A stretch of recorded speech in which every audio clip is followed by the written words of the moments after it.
Hey everyone, and welcome to this video. Today I want to show you my complete dual battery system that I built for my first generation Ford Ranger Raptor. What I wanted from this system is that it keeps my starter battery healthy, especially in cold weather, that it can run my lights and my fridge off grid, and that it can charge from solar power or from the alternator while driving, depending on the situation. Let's have a look how it all came together. So most of the magic is hiding here underneath the rear seat bench, so let's open it up and see what we got. So the heart of the system is the Optima yellow top here underneath, and because of the limited space that I had, I chose the 55 amp hour AGM battery from Optima.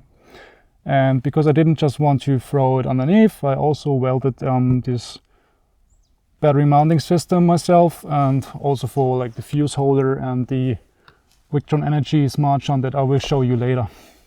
So for charging I'm using a CTEK D250SE charger and the Smartpass 120S.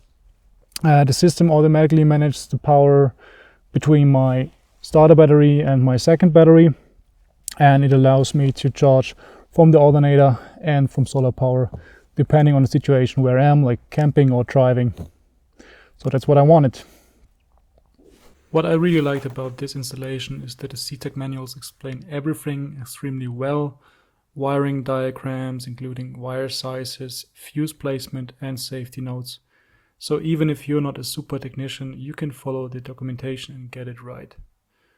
So basically what I did is building the installation example number 5 on page number 10 in the English language manual, and it works flawlessly since months. I used this exact setup now on 2 trips this year, one to Slovenia and one to Corsica, and I didn't have any problems. But I have to say one thing, please always be aware, if you are unsure what you are doing, please contact a professional or let a professional do the job for you, because you can really seriously damage your vehicle when you do something wrong here. In the middle of my roof console I installed 6 kill switches that are wired to the 6 mini relays connected to the CTEK system. The output is then fused in a little fuse box, and I have pre-wired XC60 connectors. This allows me to control up to 6 different lights or other things in the future. So far I have only installed this LED bar on the roof, but I will also install a LED on the back for driving backwards in bad weather situations or when it's needed, and some lights on the sides also for off-roading and for camping. And I also got these A-pillar mounts that I will install in the future. So at the point when I was ordering this truck over, I think 4 years ago, I already knew that I want to change a few things that I didn't like. So I guess one or two of these things they also added on the new generation Rangers now, but for me it's fine because I like to work on this stuff. So one thing I learned the hard way on Iceland 3 years ago was not having a light in the back when you search something, you know, when it's dark outside. So I really wanted to add a switch to control LEDs in the back, which I did. And I also added a 12 volt cigarette plug, USB-A and USB-C that is connected to the CTEK or to the second battery. So it can easily run a fridge and charge things like headlights or phones in the back here. In addition to the charging ports that I installed on the back, I also added an XT60 connector where I can put in a 200 watt mobile solar panel in addition to the 100 watt solar panel that I installed on the roof rack. Let it be said that this 12 volt system is for sure only useful for these things that I mentioned, like a fridge or your LED lamps or charging a phone or something.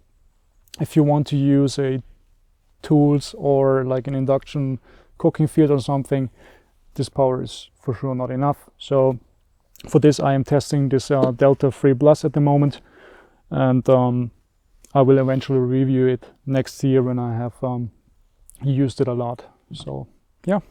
So at the beginning of the video I mentioned that I installed the Victron Energy SmartShunt. This has Bluetooth capabilities, so you can just connect your phone on, and on the Victron Connect app you can just see the state of charge of your starter battery, of your second battery, how much energy is drained at the moment, or how much energy is charged at the moment from your alternator while driving, or from solar power when you're standing. It's very easy to connect, it's very easy to install, so I can just recommend it. So I mentioned the fuse holder in the back underneath the seats for the fuse on the second battery. And for the fuse here in the front, the best spot that I could find here was up here. So I created a fuse holder out of Kydex, which is a material that you can bend and form under high temperatures. Inside of this holder I installed 2 dust and waterproof fuse holders. And when you're asking why 2, well, when I was like building it, you know, I thought like, okay, maybe I want to install a winch in the future, so I added the second fuse holder just for future preparation. So that's it, guys. I hope you found this video helpful. If you are planning something similar or you have any questions, don't hesitate to use the comment section and I will try to help you as best as I can. Thanks for watching, stay safe and healthy, and I will see you out there.